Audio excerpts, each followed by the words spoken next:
Bonjour à tous, bienvenue dans cette nouvelle vidéo du dimanche, mes visionnages de la semaine. Semaine assez dense, hein, je suis en vacances donc j'en profite. Je vais commencer tout de suite avec le film Parents, un film que j'ai découvert hein, sur les recommandations. Il me semble que c'est Merej hein, qui en avait parlé dans une de ses vidéos. Et pour le coup, j'ai beaucoup apprécié ce film, hein, c'est vraiment très intéressant et très intriguant. Et c'est un film de 88 et franchement, il fait pas son âge, hein, il paraît beaucoup plus récent parce qu'il a un traitement assez moderne et un scénario franchement bien foutu. Il dure un peu moins d'une heure et demie, donc je vais pas trop vous en dire parce que c'est tellement particulier que si je commence à un peu divulguer ce qui s'y passe, bah, ça va un peu vous gâcher le plaisir. En fait, en gros, c'est l'histoire d'un gamin d'une dizaine d'années semi-autiste qui a un peu son monde à lui, mais bon, il a quand même une scolarité avec des enfants normaux, il a quand même une vie plus ou moins normale. Mais bon, il se fait des films un peu sur et il a l'impression que ses parents lui cachent des choses et pas les plus ragoûtantes, hein. Je crois que c'est très sympa comme film parce qu'on ne sait pas en fait si c'est vraiment la réalité de ce qui se passe vraiment ou si c'est un ressenti ou si c'est le gamin tout simplement qui se fait des films. Donc il joue beaucoup avec ça. Ce qui met un peu la puce à l'oreille, c'est que même des gestes du quotidien, ils vont tourner ça comme si c'était avec des musiques inquiétantes, des musiques un peu thriller, et finalement ça fonctionne. En plus, sur des trucs tout bêtes qui paraissent logiques, des réactions logiques de parents, en fait, ils vont tourner ça un peu comme un suspense. Enfin, c'est vraiment particulier. J'ai même pas forcément les mots pour vous expliquer la chose, mais celui-là, je peux vous le conseiller amplement. Si vous tombez dessus, n'hésitez pas. Et surtout, si vous tombez dessus, vous le voyez, donnez-moi votre retour parce que celui-là, j'ai vraiment adoré. Et c'est rare quand je suis quand même aussi intrigué et aussi je veux dire, enjoué par la vision d'un film. Donc c'est un petit thriller horrifique par an, je vous le conseille amplement. Ensuite, Renaissance d'un champion. Là, ce n'est pas un remake ni une version 8 de Rocky, hein, c'est un sujet différent, hein, malgré ce que la pochette pourrait montrer. Donc là, c'est Josh Hartnett qui joue le rôle d'un reporter un peu dans le déclin, qui est à la recherche d'un personnage, enfin d'un reportage surtout. Et il va tomber sur ce personnage-là, donc Samuel L. Jackson, hein, qui incarne un clodo, qui était anciennement un boxeur relativement connu, bon, qui est mort, enfin que tout le monde croit mort hein, finalement, et bon, il se trouve que non. Donc c'était une aubaine pour le journaliste de faire un papier sur lui, puis essayer de remonter un peu de remonter un peu dans les styles de son chef de rédaction. Hein. Donc c'était un magazine sur le sport, hein, vous l'avez compris. Et franchement, c'est sympa. C'est pas excellent, mais j'ai passé un bon moment. Et franchement, celui-là, je peux vous le conseiller aussi. D'autant plus qu'il est à 3 euros là, chez Blue Cats, alors si vous voulez le découvrir. Il est pas cher et c'est plutôt pas mal. Ensuite, Fire in the Sky. Celui-là, on me l'avait un peu vendu, hein, mais bon, j'ai regardé, j'étais relativement déçu. Hein. C'est l'histoire d'un. Enfin, c'est un film qui est tiré d'une histoire vraie, enfin, d'une histoire, d'un témoignage, d'un vrai témoignage, parce qu'après, est-ce que l'histoire est vraie, ça c'est autre chose. Parce que des histoires sur les extraterrestres comme ça, on en a appel, surtout aux États-Unis, hein, Roswell et compagnie, voilà. Donc, c'est un bûcheron qui se fait enlever pendant 5 jours par un vaisseau, et après, il revient complètement choqué et nu. Et du coup, il va essayer de se réintégrer dans la vie. Puis bon, il y a des extraits un peu qui sont représentés en flashback dans le film de ce qui lui est arrivé, les traitements qu'il a eu dans le vaisseau pendant son enlèvement. Voilà, quoi, à part ça, ça raconte pas grand-chose. C'est pas trop mal joué, mais les effets spéciaux sont pas toujours réussis, même s'il y a certaines scènes qui sont quand même sympas. Notamment là, quand le gros flashback où là il montre vraiment ce qui s'est passé dans le vaisseau, ça c'est plutôt sympathique, mais à part ça on va pas en retenir grand chose, hein, c'est un film quand même relativement oubliable. Mais bon, hein, si vous aimez bien le genre, ça peut faire le taf. Ensuite, très bon film encore que j'ai découvert, là, Les Recettes du Bonheur. Donc c'est l'histoire d'Hélène Mirren qui a un beau restaurant, qui a déjà une étoile au Michelin, hein, donc ouais, il parle bien. Ce qui est bien avec ce film, c'est que c'est un film américain, il me semble. Et c'est de La Alstrom, ouais, donc je crois que ça a dû être tourné en anglais. Et il y a beaucoup, du coup, comme ça parle de cuisine, de passages en français, tout ça, parce que j'aime bien de regarder en VO, du coup, mais on n'est pas trop dépaysé là. Donc Helen Mirren est en quête d'une deuxième étoile pour son bel établissement jusqu'au jour où un Indien réfugié hein, avec sa famille qui ont tout perdu là-bas, donc qui ont quitté le pays en catastrophe et ils essayent de se reconstruire donc en Europe. Et ils vont donc faire un petit restaurant indien juste en face de l'établissement de la dame. Donc ça va pas forcément lui plaire, hein. Bon après il va se passer plein de petits événements. Mais c'est vraiment feel good. C'est vraiment un très bon petit film. Bon moi comme je vous dis, hein, je suis cuisinier donc c'est un sujet qui me touche alors particulièrement. Et là je trouve que c'était vachement bien fait. Et voilà, c'est bien joué, les acteurs sont bons, tout est bon. Donc celui-là, si vous aimez bien un petit film sympathique sans trop vous prendre la tête, Les recettes du bonheur est une bonne réussite. Ensuite, Soudain dans la nuit. Alors ça c'est un film, un des premiers films qu'Aurore à avoir percé, on va dire. J'ai trouvé ça vraiment très moyen. C'est l'histoire en gros d'un...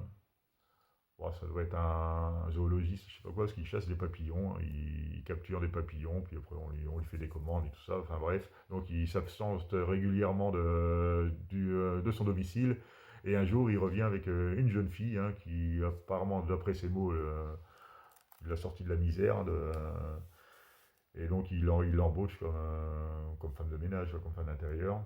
Donc avec une poupée, elle a une poupée qui apparemment est maléfique, hein, une poupée qui n'est pas du tout articulée, hein, c'est juste un plot, on va dire, un monolithe. Et bon voilà, quoi, ça va jouer avec des gros plans de ce monolithe-là quand il se passe quelque chose. Enfin, c'est vraiment très très très moyen. D'autant plus que la plus grande partie du film, en fait, ils vont plus jouer sur la jalousie de la femme vis-à-vis de la jeune fille. Parce que bien sûr, ça va créer de la jalousie, surtout qu'elle est très mignonne, et donc ça ne laisse pas le mari indifférent, on va dire. Donc ça joue beaucoup avec ça. Après, Paranormal, on en a un peu sur la fin, mais bon, c'est relativement pété, on va dire, au niveau des effets. C'est pas fou, hein, c'est pas un film qui m'a marqué. Bon, c'est une curiosité, quoi. Bon, ceux qui aiment le genre, mais franchement, c'est vraiment pas une réussite. Ensuite, en parlant de films un peu foirés, ben, on continue avec Rimini. Décidément, ils ont du mal à nous sortir des titres potables hein, dans cette collection. Donc, Les Traqués de l'an 2000, hein, donc société dystopique. On ne suit pas les clous, on est enfermé dans des camps. De temps en temps, ils relâchent des personnes pour faire une petite chasse à l'homme. Bon, voilà, c'est un scénario qu'on a déjà vu. Bon, ça n'apporte pas grand-chose au genre. C'est plutôt mal joué, c'est mal tourné. Les scènes d'action sont pas terribles non plus. Enfin, il y a pas grand-chose qui va, quoi. Déjà, j'ai déjà à moitié oublié, quoi. C'est vraiment pas top, hein. J'espère qu'ils vont vraiment se ressaisir dans cette collection parce que ça fait quand même pas mal de nanars, quoi. Bon, après, il est vrai que je vous montre les films que je n'ai pas vus. Autrement, dans la collection, il y a quand même eu Le Bal de l'horreur, il y a eu Le Bazar de l'épouvante, il y a eu quelques titres très sympathiques quand même.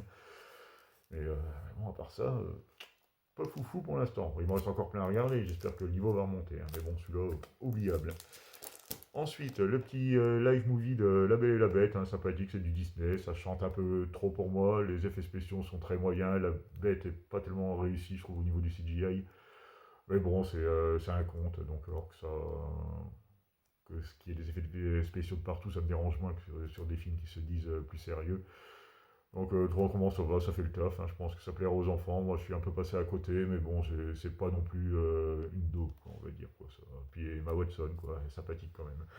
Donc, voilà pour La Belle et la Bête. Bon, je vais vite, hein, parce qu'il y en a beaucoup. J'ai pas vous bousiller votre dimanche non plus.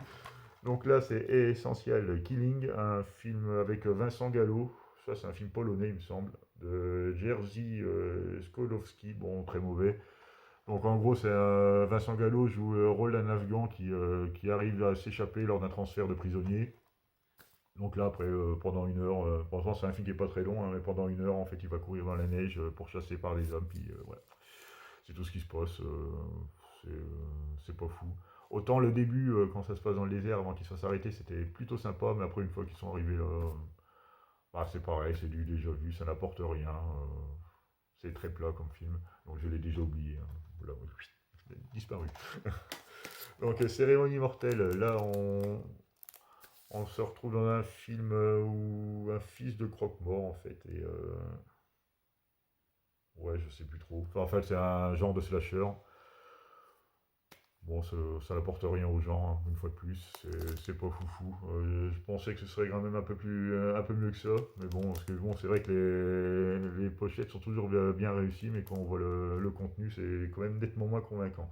Bon, il y a quand même une petite mention spéciale parce qu'on retrouve, hop, hop, hop, j'ai essayé de retrouver son nom, Bill Paxton quand il était tout jeune. Donc ça, c'est sympa, ça va être sans doute un de ses premiers rôles. Mais bon, à part ça, ouais, c'est pas fou, quoi. Bon, ça se regarde, hein, c'est pas le pire, hein, clairement, de la collection, mais c'est pas génial non plus. Ensuite, Ichi the Killer. Ah, alors là, encore du film, du japonais, celui-là, parce que bon, c'est vraiment tiré d'un manga. Et bon, ça se ressent, hein, clairement, il doit être fidèle, il doit être relativement fidèle au manga, parce que c'est vrai que ça part un peu dans tous les sens. Les personnages parfois sont pas mal, hein, ils sont originaux et tout ça, mais bon, pour moi c'est trop manga. Il y a 30 ans j'aurais aimé le film, hein, sans doute, mais là ça me passe un peu à côté, quoi. Tout était exagéré. Après, les effets spéciaux sont plus ou moins réussis, et parfois ça passe bien, alors là, d'autres fois c'est complètement bidon, quoi. Il y a des CGI complètement foirés. Bon, quand on prend pas la peine de faire du practical, eh ben, ça peut être pas terrible, hein, parfois, eh ben, c'est un peu le film tombe un peu dans le piège. Bon, autrement, si, je peux comprendre qu'il ait son succès, parce que bon, c'est vrai que bon, c'est de l'action débridée, hein, désolé pour pour le jeu de mots à la con, mais enfin, c'est pas un jeu de mots, mais pour la référence à deux balles, on va dire. Mais c'est sanglant, mais bon, c'est exagéré, ouais, je suis un peu passé à côté, hein, franchement, j'ai pas accroché plus que ça à Ichi the Killer, donc bon, je pense que je vais faire une petite pause avec les films asiatiques, hein, bah, sauf vraiment les plus connus, quoi, parce que bon, Takeshi Mike, oui, Takashi Mike, je crois que c'est un ou deux films, c'est le deuxième film ou le troisième film que je vois de lui, c'est pas trop ma came, hein, finalement, hein. Donc bon, à voir par la suite, mais j'ai un peu me calmer sur ce genre de film. Je suis trop vieux pour ces conneries, on va dire. Donc alors là, tadam, j'ai revu Requiem for a Dream. Bon, la claque est la même. Là, je l'ai revu en 4K, très belle restauration. Le film est toujours aussi déprimant, c'est aussi malsain. Les musiques sont toujours aussi superbes, que dire de plus. Là, franchement, il a pas pris une ride, hein. 25 ans après, franchement, je le revois avec autant de plaisir.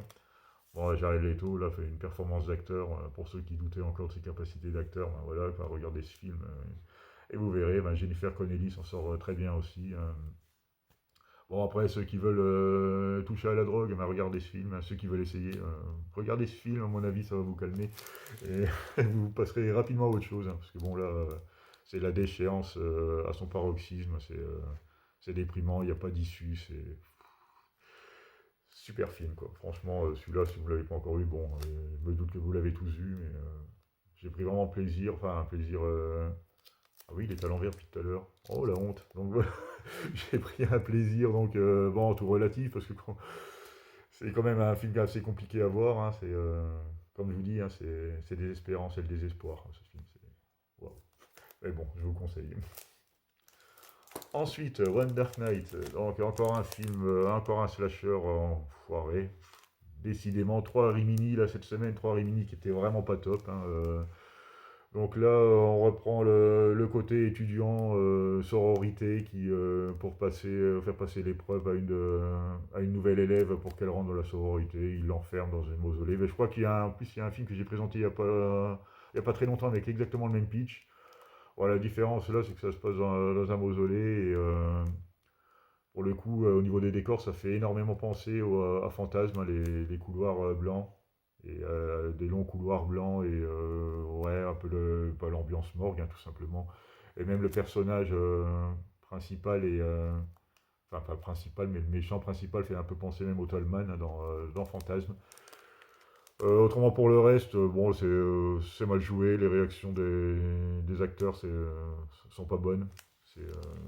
Les effets spéciaux, n'en parlons pas, ils sont quasi inexistants, c'est complètement fauché. La scène finale, soi-disant, est grandiose, mais bon, c'est juste des mannequins qui sont sur roulette, quoi. C'est même pas articulé, quoi. Bah, je vais pas, c'est un genre de. Bon, après, vous vous en doutez, c'est dans un mausolée, les morts vont se réveiller, mais bon, c'est juste des pantins, quoi, qui sont même pas articulés, qui tombent comme ça sur les gens. Et voilà, ça, c'est la grosse scène d'action du film, donc voilà, ça, c'est une purge aussi. Donc, celui-là, One Dark Knight, très très mauvais. Voilà, bon, j'espère que le prochain sera mieux quand même, hein. Voilà. Suivant. Ensuite, une trilogie. J'ai passé mon samedi avec Angel, donc j'ai regardé les trois films hein, dans la journée. Le premier est vraiment très bonne surprise. Bon, bah, je vous avais parlé lors de sa présentation hein, dans la collection Midnight Collection, où je vous présente l'intégrale. Donc c'est quand même assez malsain, c'est graveleux, parce que bon, c'est quand même une mineure qui s'adonne à la prostitution la nuit et qui joue la collégienne, ou plutôt la lycéenne, comme c'est aux États-Unis, lambda la journée. C'est assez. Enfin, si c'est dur quand même, parce qu'on se met quand même à la place, à la situation de la personne, et surtout pourquoi elle le fait. Ben, je vais pas trop vous en dire, mais le premier est très réussi. Par contre, les suites sont complètement pétées, quoi. Ils essayent de reprendre la même héroïne, donc qui n'est pas rejouée avec la même actrice, du coup, l'actrice change à chaque fois. On retrouve d'autres personnages secondaires hein, dans le deuxième et dans le troisième, mais, euh, mais bon, l'actrice change tout le temps. Donc les autres sont pas bons, hein, parce que bon, ils disent bien en plus la suite s'est faite par suite au succès inattendu du premier, donc après voilà quoi, ils ont essayé d'exploiter le filon et ça fonctionne pas du tout, quoi. Donc je vais pas trop vous en dire sur les suites parce que ce serait un peu spoilé sur ce qui se passe dans le premier. Donc le premier par contre je peux vous le conseiller si vous l'avez pas vu, très bon, surprenant. Franchement c'est intelligent, c'est bien fait, c'est logique au niveau des scènes et tout ça. Non, là rien à dire hein, pour le premier. Bon, après les autres c'est autre chose. Et le dernier film, donc c'était la messe du dimanche matin, donc c'est Conclave. Donc j'ai regardé ça ce matin, très sympathique, franchement ça nous explique un peu comment se passe l'élection d'un nouveau pape hein, quand un disparaît, donc il est remplacé, donc c'est un vote hein, avec les fameuses fumées noires et elles passent blanches quand ils ont enfin délibéré pour présenter leur nouveau pape en fait. Donc ça parle de tout ça. Franchement, je prends 2 heures le film. Je pensais m'ennuyer devant, mais non. Il passe super bien. Bon, c'est super bien joué. Les images sont belles. Bon, il y a juste un petit bémol, c'est un peu la fin. Je vois pas trop ce que ça fait là. En fait, je vois pas ce que ça apporte par rapport à ce qu'on a vu tout le long du film, hein. Bon, le reste c'est du tout bon, autrement à part la fin qui est un peu pété. Et ouais, en fait, ça explique qu'en fait, il y a la corruption, il y a de la traîtrise et tout ça, même dans ce milieu-là, hein, soi-disant des personnes qui sont pieuses, mais bon, on imagine que c'est pas très, très éloigné de la réalité, hein, et c'est très intéressant de voir, hein, moi qui suis quand même assez étranger à la religion chrétienne, hein, là, ça permet de voir un peu les coulisses de l'élection d'un pape. Bon, le sujet va pas forcément vous intéresser, mais la façon que c'est fait, ça passe super bien, hein. Faut pas vous attendre à avoir des explosions toutes les 5 minutes, hein. C'est vraiment pas un film d'action, c'est pas un film d'horreur, c'est juste un film qui explique les choses. Après, est-ce que c'est vraiment comme ça parce que bon, c'est quand même assez fermé, hein, c'est assez cloîtré, on va dire, le Vatican. Donc, mais bon, on suppose qu'il y a peut-être quelques bribes de vérité dans tout ça. Donc voilà, c'est à peu près tout ce que j'ai vu cette semaine. Bon, j'ai essayé de faire vite parce que ça fait du moins 7-8 fois que je recommence la vidéo parce que je me souviens peu des films. Donc je bafouille et je coupe et je recommence. Et à force de recommencer, j'en ai eu marre. Donc j'ai fait au plus bref. Donc voilà. Ben, voilà pour la petite vidéo de dimanche. Je vous remercie de m'avoir regardé et vous dis à bientôt pour une nouvelle vidéo.